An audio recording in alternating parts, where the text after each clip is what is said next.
Good afternoon and welcome to Lunchtime Shares with Kevin, where we add value to people's lives, happening every day at 12 on ebuzradio.com. Joining me for my candid conversations with my cousin, the ever wonderful Lauren Britz, all the way from Florida, Fort Lauderdale. How are you doing, Lauren? Good, Kevin. Doing so well today. Having a beautiful day and enjoying the world on this side. How are things on that side?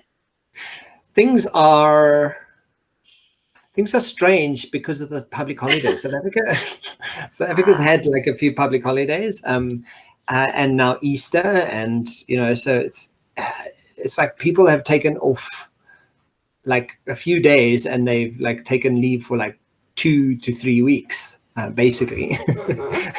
So yeah. Are you guys doing Easter and holiday times, and how does it work in the US?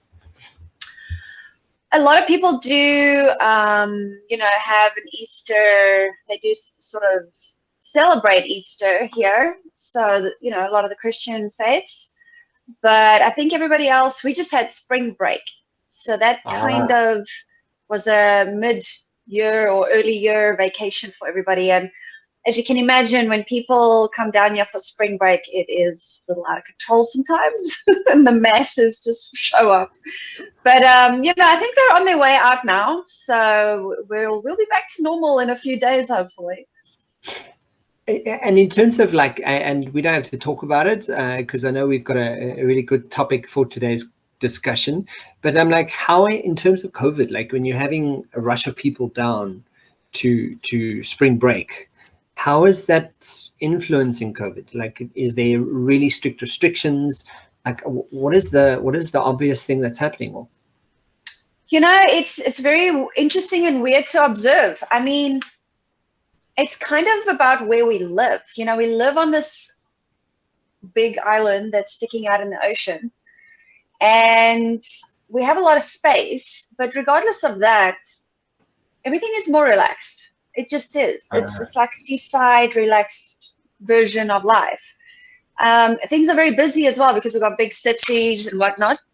But at the end of the day, it's very relaxed. I mean, if you go down to our local beach now, you'll always see police officers. But, that's just a presence, keeping the peace. Everyone's very peaceful. Yeah. But there's definitely a different COVID response, if I may say it that way. People are not quite as aware of it here. I'd say people in other places are probably struggling much more. You put your mask on when you get to a restaurant. Once you're in the restaurant, you don't have it on anymore. And, Florida is a very party town as well. So I'm sure the spring break is down here. I mean, you forget your mask, you lose your mask, you get a little tanked, and then you don't even know you have a mask. So, I haven't seen any officers or anyone. I'm sure there's some level of it, but I haven't seen anyone be like, listen, put your mask back on. Like, we go out all the time, and we don't have any problems. As long as we have a mask with us, we're good. Yeah, I mean, we pretty much do the same at the moment. Although our president, I don't know if you saw, mentioned that there will be restrictions on alcohol this weekend because of the long weekend and the traveling. So, another one, yeah, it's like they kind of no alcohol because what they're finding is apparently South Africans turn into complete alcoholics when there's holiday time. Well, people don't understand when I tell them this. I tell them about the alcohol bans, and they're like, we would have a civil war over here if we did that. I'm like, I know, but we're 350 million people. They're 50 million people. And, they're like, why do people do that? I'm like, because the hospitals get filled up with other issues. And the craziest everyone thing becomes crazy. Yeah, the craziest thing is like there were photographs of the emergency rooms I think it was in December, January when we had that lockdown, that the emergency rooms were completely empty, and it was New Year, and you're kind of going, okay, well, that kind of makes sense because, when you're restricted to that degree, people don't get out of hand, people aren't hurting each other, and you're not dealing with the unnecessary kind of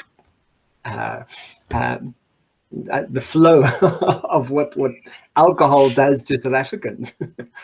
Yeah, and it's interesting because it's very cultural. Like if you try to do that here, people would be screaming their amendment rights and their constitutional rights, and you cannot tell me what to do. And I mean, and in such a large population, I can understand why people fight that. But then I fast forward into South Africa's context, and I know exactly why they do it. It's got nothing to do with socialism or any sort of control necessarily. It's just trying to keep the hospital beds open, really. Yeah. Seems. So, Loz, moving into our conversation today, it's been a conversation I always like having, and I've had often with lots of people. But I think it's all about sex, and the conversation is being able to talk about sex.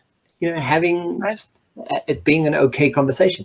And I was checking out online now, psychologytoday.com. There's someone that poses a question: why is sex such a taboo subject? And according to a cultural anthropologist, Ernest Becker, sex is such a problem because it reminds humans of their basic core animal nature. Basically, humans deal with mortality concerns by embedding themselves in cultural symbolism or immortality beliefs like heaven and earth and or religion, and the animalistic physical behaviors threaten the very things we used to confront our morality fears, right? So like that opening statement, and I'm going, that is really interesting, so it's not even a case of saying, or it might not even be a case of saying it's a belief system. It really just is the core of our human sort of instinct that we kind of, it's there, but we kind of don't acknowledge it. Yeah, and I think that almost explains why it's so taboo in the first place, and why it always has been so taboo. And as we go, it gets a little less taboo over time. It's taken a while to sort of wear that one down. But, like she says, it reminds you of your internal sort of nature, your raw nature as a human. And I think that when you touch that with whatever, you feel exposed and maybe vulnerable. And I think translating that into, that means talking about sex is exposing and quite vulnerable, But I think also at the same time, we can respect that and then also own the subject matter, and just own it and say, okay, well, we don't want to disrespect sex and sexuality and gender or anything like that. We just want to have an open conversation about it. And I think that that's really great, because there's a lot about what's new in the world, gender-wise, gender roles, that, even I'm struggling to understand. I want to have the conversations with people. I want to ask questions. I want to learn more.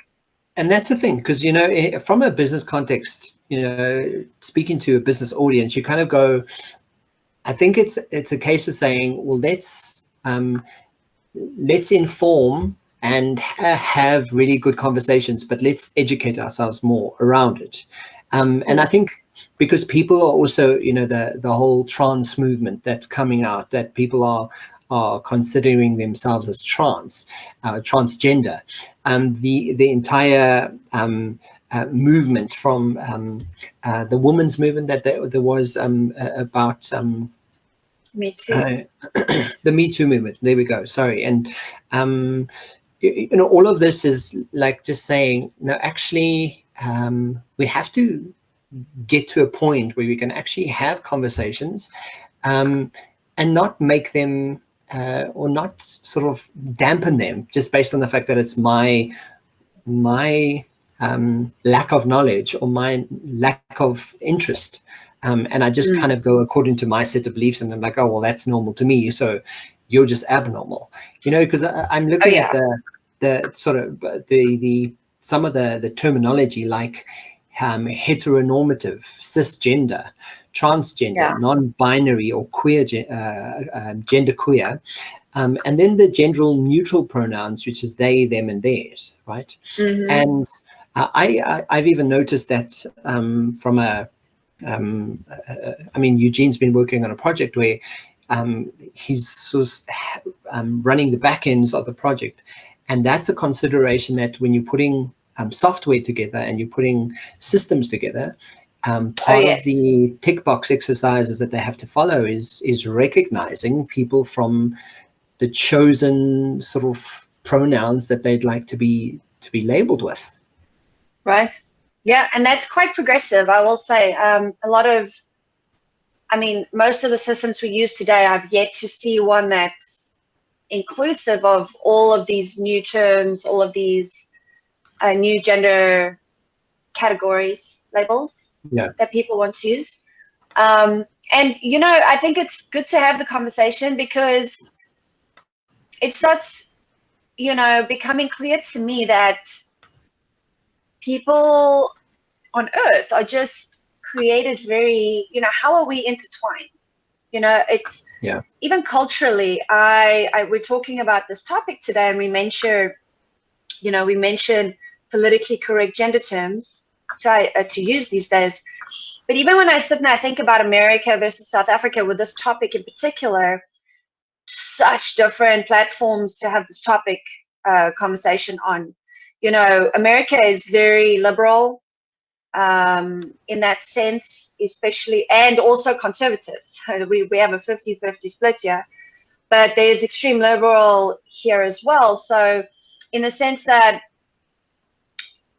there's a lot of this conversation going on, but it's going on in the context of being reactive to each other and sort of not proactive towards each other. So people are naturally pissed off and they're coming out like, well, you know, cis people need to understand what I'm about. And it's like, or, you know, well, I'm a heterosexual person. I've always been that. Why do you want to come change it now?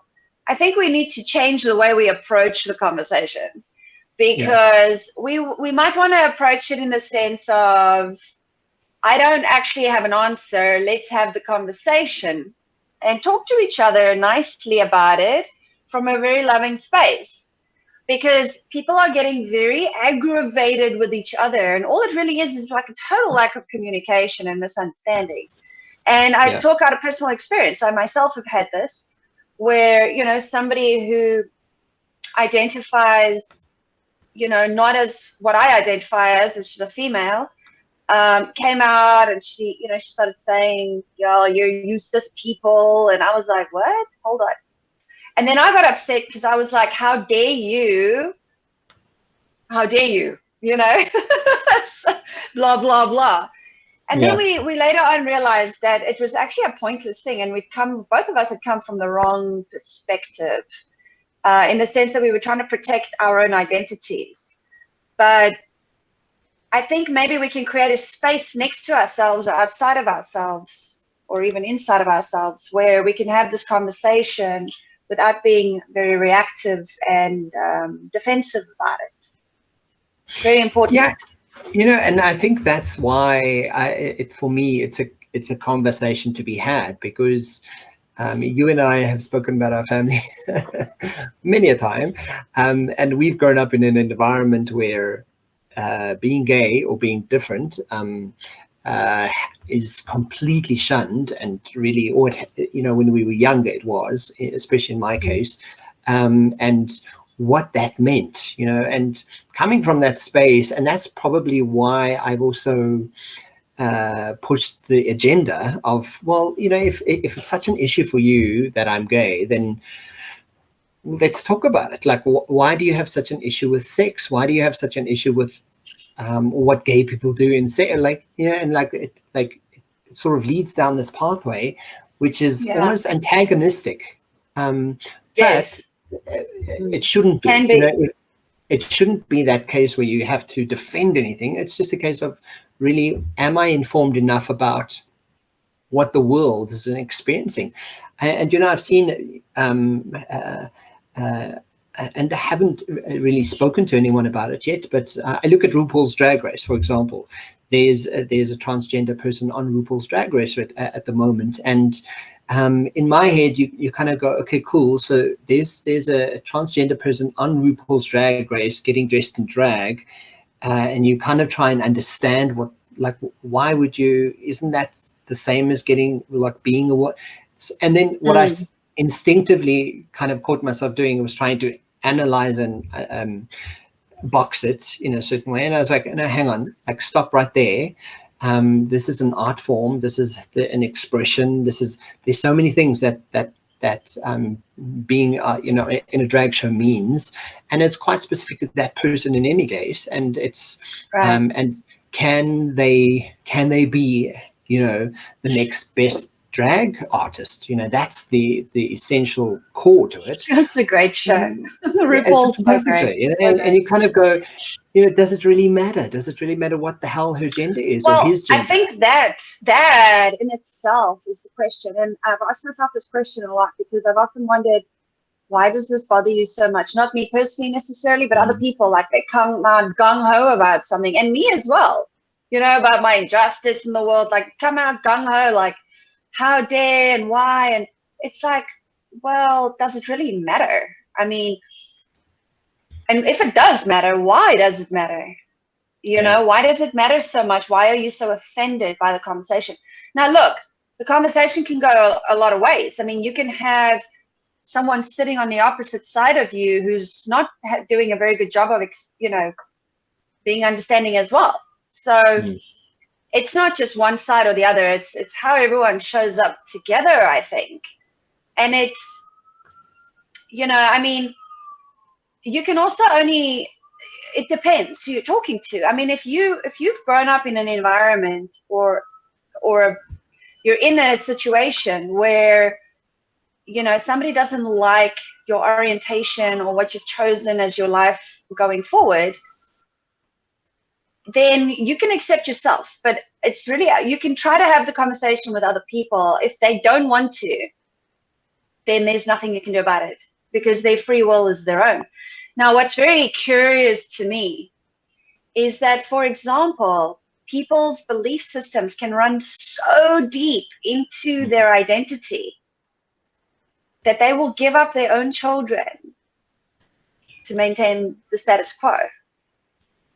And that to me has always blown my mind. I mean, I think personally, the most valuable thing any human can do for themselves, the most powerful thing any human can do in any area of their life, including this, is to realize that there is a great big amount of stuff that you don't know.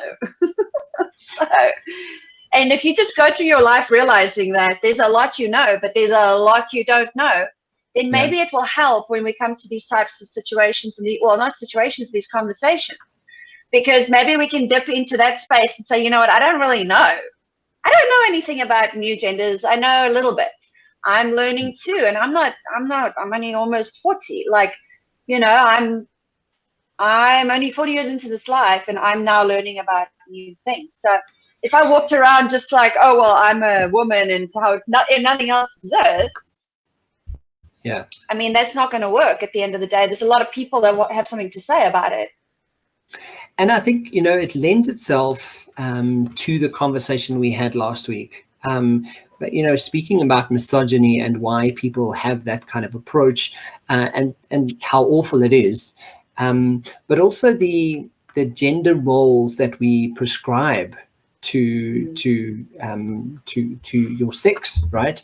And essentially, we look at personality traits, and I'm just looking at plannedparenthood.org, where it speaks about the 4 basic kinds of gender stereotypes that we get is, your personality types, where women are expected to be accommodating and emotional, and men are usually expected to be self-confident and aggressive, which, in itself, that stereotype is and you kind of think, what? That is stupid. Not in my eyes. It's that's just, it's not even, it doesn't make sense, right? And then also domestic behavior. So, and I've actually, someone's done this to me. For example, where women are supposed to take care of children, cook and clean, and men take care of finances, work on the car, and do home repairs. And someone sort of cloned that to me and Eugenia. That was like, so and they actually literally asked the question, so who does what and how is this role and what role do you play in? And I was like, really? Who's the woman? Who's the man? Yeah, because I'm going, okay, so does it mean because I like cooking that I obviously prescribe to that? And you kind of go, hang on, but I also do all the DIY in the house. So how does that? Yeah, both.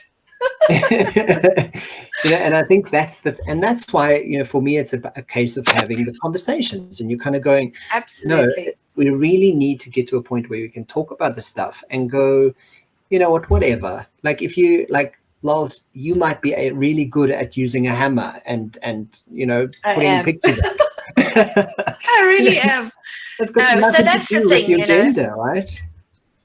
I mean, and not to, just as pure example, I know so many men who are masculine in their masculinity. I mean, that is a whole other, that energy is a whole other story, but they can't even hammer a nail in a wall, and I don't expect them to, because that's not what they do. They do other things. They have other specialities. I mean, even in my own home, I've started taking on more cooking these days. I love cooking, and I can actually cook, but my partner in crime loves cooking and loves the kitchen. So, so be it. Like, you love the kitchen, that's awesome. You want to cook dinner, that's great. I'll do other things. I often do, take my car to get a service or an oil change, pump the tires full of air. Like, these are not things, and it's in the occupation area that's where it really starts showing itself. I was on a job one day, a photography job for a hotel out in Orlando, and I was working with an amazing photographer, and I mean, God knows, I love him so much. He's from a different generation, but anyway, we had a great time, and he says to me, I'm still trying to get used to seeing a woman with a camera in her hand. I thought, wow, that's something. Yeah. And because he grew up in the days where photographers were rock stars, and they were all men. Well, the majority of them were men. And I realized that even that, like, wow, like, we got a ways to go. But in the occupation areas where you see it a lot, like nurses are women and doctors are men, right? Pilots are men, and air hostesses or air, what do they call them these days, are all, generally women. Yeah. And it's really just doesn't function like that. And I think if you're still a person who's, and I don't know, listen, I want to put it out there. Let's have a little grace and compassion for people in other generations, especially older generations. Maybe it's not that simple or easy to see, but I'm hoping that as I grow older, I will always keep that space open where I know that I don't know everything, and that new things will show up that I don't understand. But I mean, I've heard people say they'll disown their kids if they turn out gay, or if they marry a black person, or I mean, I've heard these things said to me and to other people. Like, I think it's time for us to, I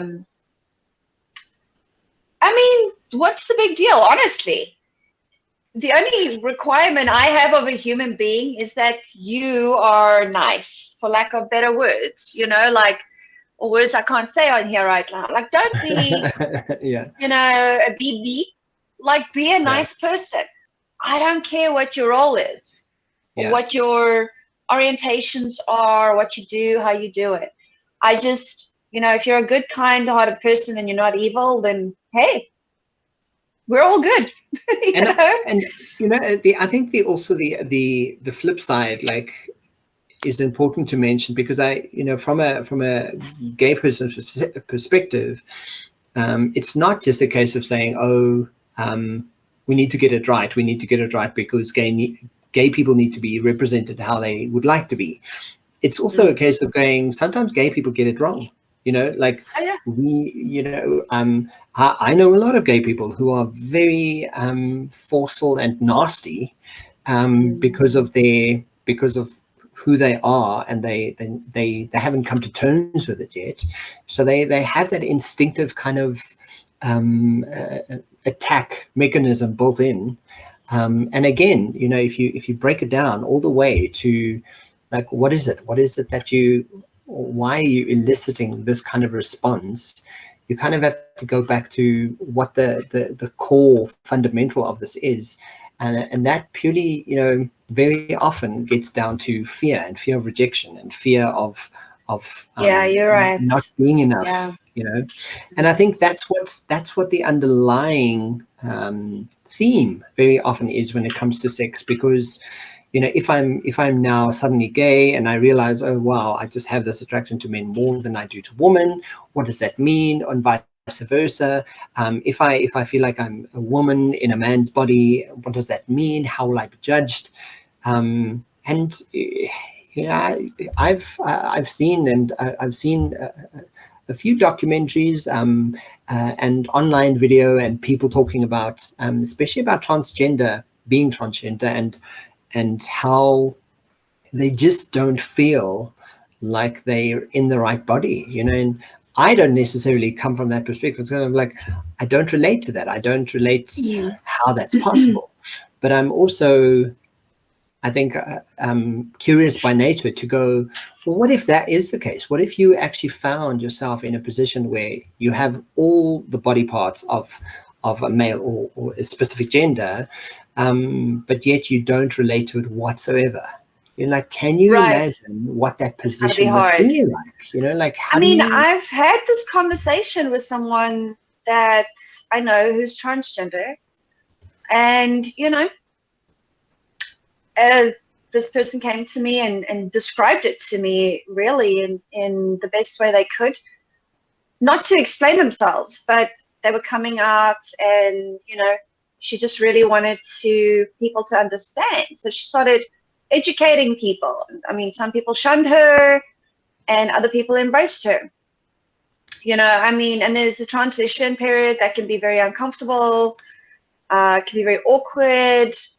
It's very difficult, I think. No, I don't relate to it either. You know, I've also had the experience, like you mentioned earlier, with a gay man who I couldn't be around because everything was this level of entitlement about being gay. Well, because I'm gay, because I'm gay. I mean, you know, listening to that all day long was difficult.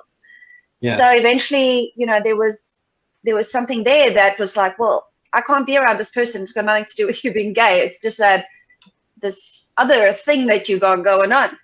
And, you know, you didn't have to remind me. Like, I knew, like, okay, whatever. But obviously there was something else going on, and you mentioned it: fear of rejection, fear of maybe feeling comfortable with oneself. And I'm not diagnosing him. I'm just saying, like, there's a lot of fear. I think, and it makes it harder when you know that people are just going to be like super out the gate rude.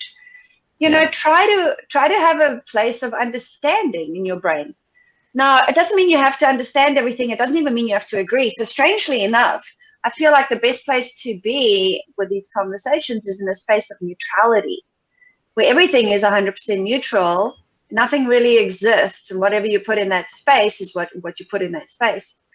Yeah. But it will be a matter of people coming around, our generations, you know, moving along as we go. But I also don't think that, you know, like, I've often felt like my gender is being attacked. Like, why you want to do away with women? Like, whoa, hold on.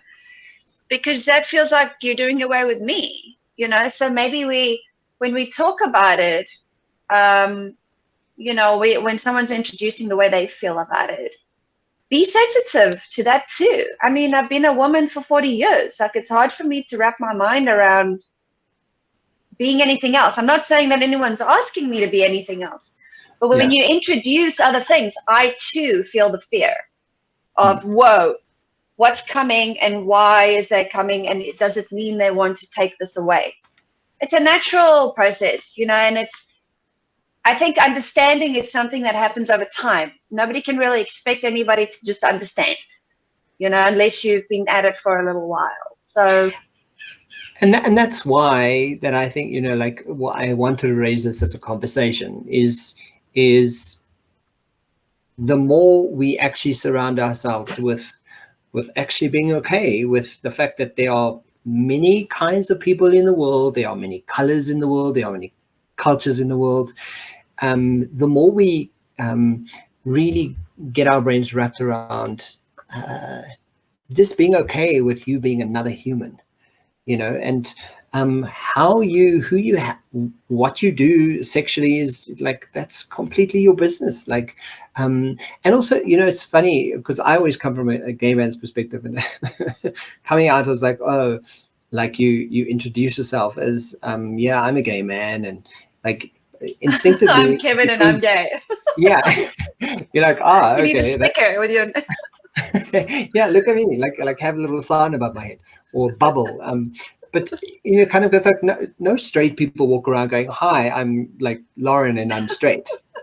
So there's like a complete disconnect until I got that, until I, and now being around like family and people who still don't get it completely, because I understand it better, because I'm on this side of that equation, I almost feel sorry for them that they don't know yet. It's like they're almost missing a part of the whole world, because they, and it's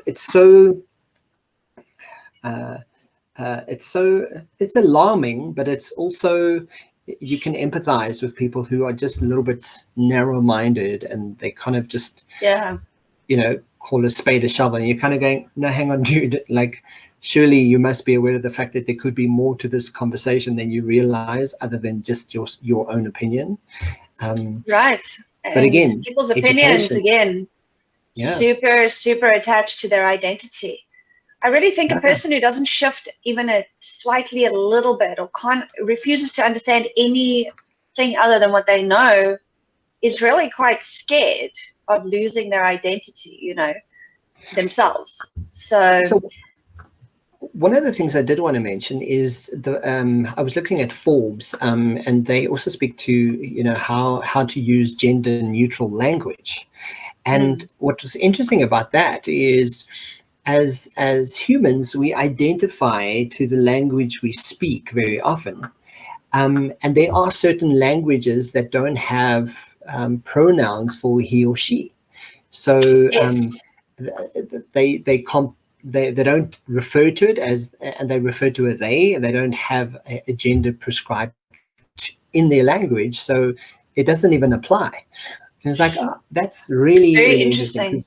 Because then you kind of go, can you imagine how that culture develops because of it? Can you imagine how the people develop because of it?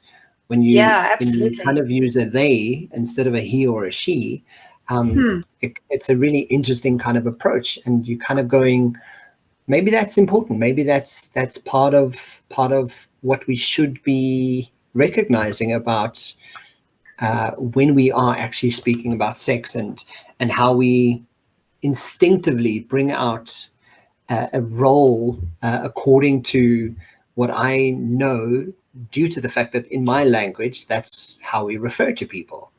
And you're kind of going, very interesting.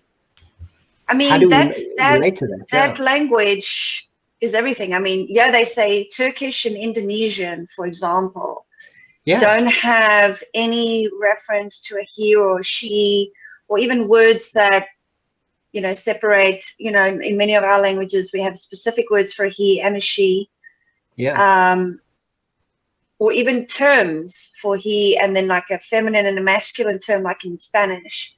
So very, very interesting that is something that English has, sort of come to be, as categorizing people differently. And I guess many other languages as well. And then the question, sorry, but then the question that sort of comes when I saw this, and I was going, if that's the case, if part of how we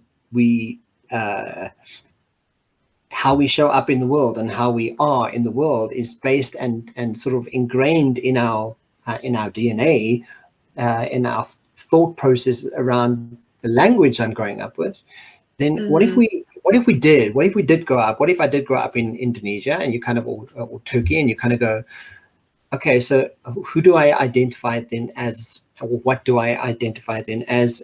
Then, you know, it really takes it all away, and then I'm just Kevin. I'm just Kevin. You know, like you're just Kevin, Kevin, and that's enough. You know, like it's enough just to be me. And again, it's just like eliminates the label, and you're kind of going, because if this is the thing, right? If we are coining and we are basing a lot of the way we see life, society, and roles, and et cetera, then how does that influence my life when I suddenly take that away? And you're kind of going, then it's just left with the actual person. You're just a person. You're just a human. This sort of, well, and I noticed this the other day, and this actually speaks to the next point on this list, which Forbes has here, Forbes.com, talking about gender neutral terms. The other day we were filling out a form, my partner and I, also an interesting word, partner, we'll get to that one in a minute, but yeah, I was Mr. or Mrs. and Miss and Mrs. and Miss, you know, it's like, and I said to my partner, I was like, why must I identify my marriage status before my name? Like, and I take that back to more of a feminist thinking in my world, but at the end of the day, it's got nothing to do with any stranger that's reading whether I'm married or not. And sometimes I wonder, like, I'll go to the doctor, like maybe I can understand it at the doctor because someone you are married to will have rights potentially over your life and be able to, you know, make decisions on your behalf. But like some days I'm like, why do you need to know this? You know? And what does it have to do with you whether I'm married or not? It's none of your business. And you know, and then the next one is, of course, I am a heterosexual and I have a boyfriend, but I'm a 40-year-old woman using the word boyfriend. So the word boyfriend to me is just a little bit, you know, it's just a little weird. So I use partner, but then a lot of times people think I'm gay or lesbian because I use the word partner.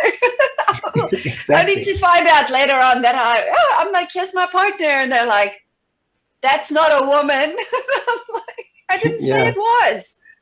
I said it was a partner, not a woman. And to me, I think using the word partners instinctively, you're kind of going, well, it speaks to why I'm with my partner, because it's like my partner in crime, my partner in life. I do often call him my partner, my big partner, you know? In crime. So I think it's a great term to use. Yeah, because I did say to him as well, back to the Miss thing, I said to him, so if you're a married man, how do you identify you're a married man? So I must identify that I'm a married woman, but you don't have to. And then the other thing is, I guess I don't have to because there's the term MS, which means either or. The point is, why does it exist in the first place? Like, it's nobody's business. If I'm married, if I am at the doctor, then that'll be my next of kin information. There's no need for anybody to know if I'm married or not, really. Yeah, I mean, and they further on point out here the use of gender neutral forms in occupations, and you're kind of going, we so instinctively are used to coining a gender according to an occupation, like waitresses or waiters, you know, and now it's frequently called servers, and male men are now called carriers, actresses are now called actors. And the other one is, like you mentioned, flight attendants. You know, it's the flight attendants. Yeah, I still said hostesses. You see, it's been ingrained into my brain. Flight attendants, exactly. Flight attendants. So, and I think it is important. And that's why I think it's an important conversation to be able to have sex conversations. You know, and because we instinctively we make such gross assumptions about what the attachment is that we have grown up with and in society and what it's supposed to mean, and I just think it should be as comfortable as talking about the color of your hair. Right. or no hair, or baldness. Oh no. Do you know, Yeah. that's like, we should get to a point where having a conversation about sex or sexuality or anything to do with the topic should just be easy and comfortable. Yeah, it shouldn't be surprising anymore. Like, oh, I mean, we all feel it at some point. It's still there somehow, you know, in us, ingrained to some degrees, differently, I'm sure. But you're Yeah. right. It's something that still surprises some people. You know, like, I'm not going to lie. Like, sometimes I still get surprised. Like, oh, there's a big guy and he's gay. And I'm like, oh, he was gay? Like, I still see myself going, oh, he's gay? Yeah. Like, what? Why? Why am I doing that? Like, I do that. Matter. I'm a gay man and I do that. You're going to go, are you he's Oh, gay? he is? Oh, she is?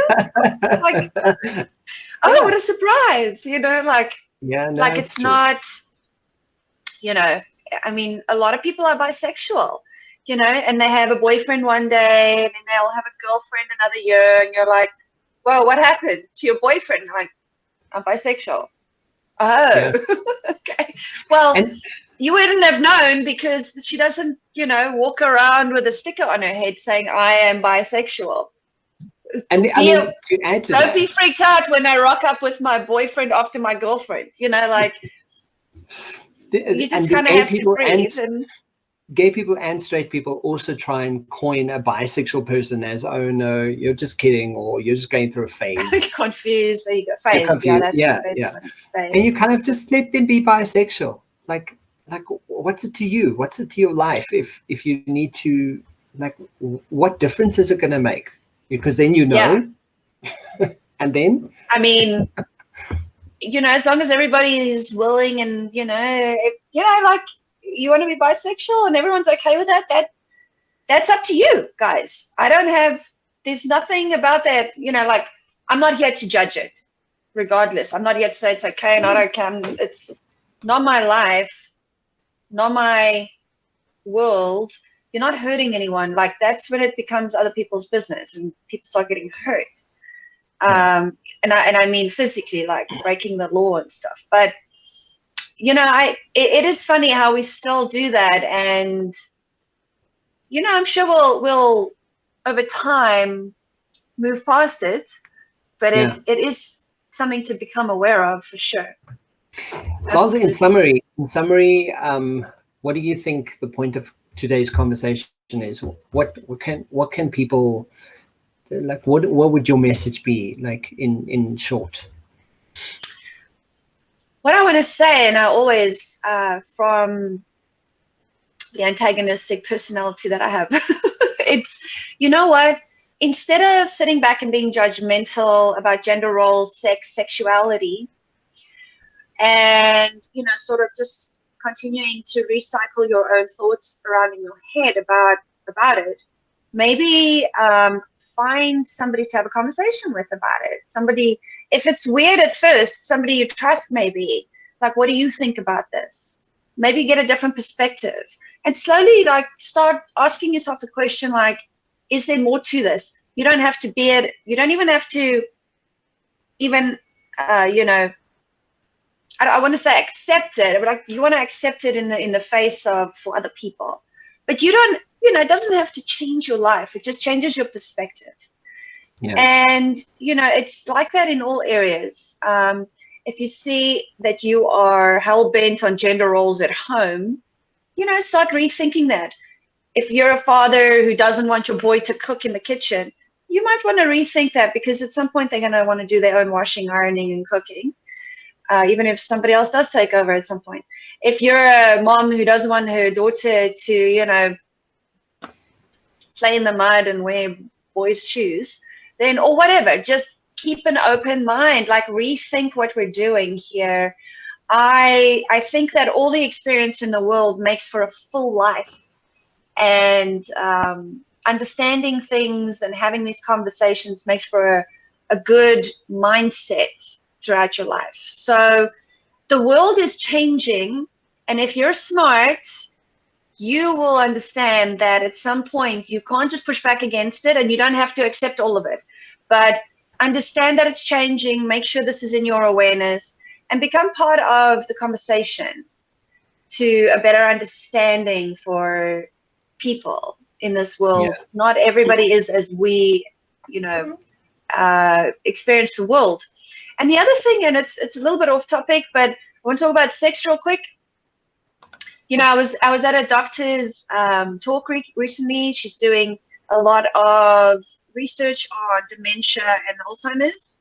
She said to us in the room, she said, the best thing you can do for your memory, your mind, to beat Alzheimer's and dementia, which is something we probably all suffer at the end, is have sex.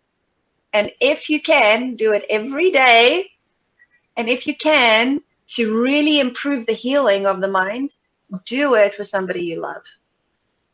That makes it 10 times more potent. The healing and while part, you're at all it, the toxins, the beautiful chemicals. And have lots of sex conversation. Just talk about sex. Yes. In fact, do it while you're having sex. Yeah, and make just sex talk about a conversation it. Yes. that's easy, right? And with your children, make it Exactly.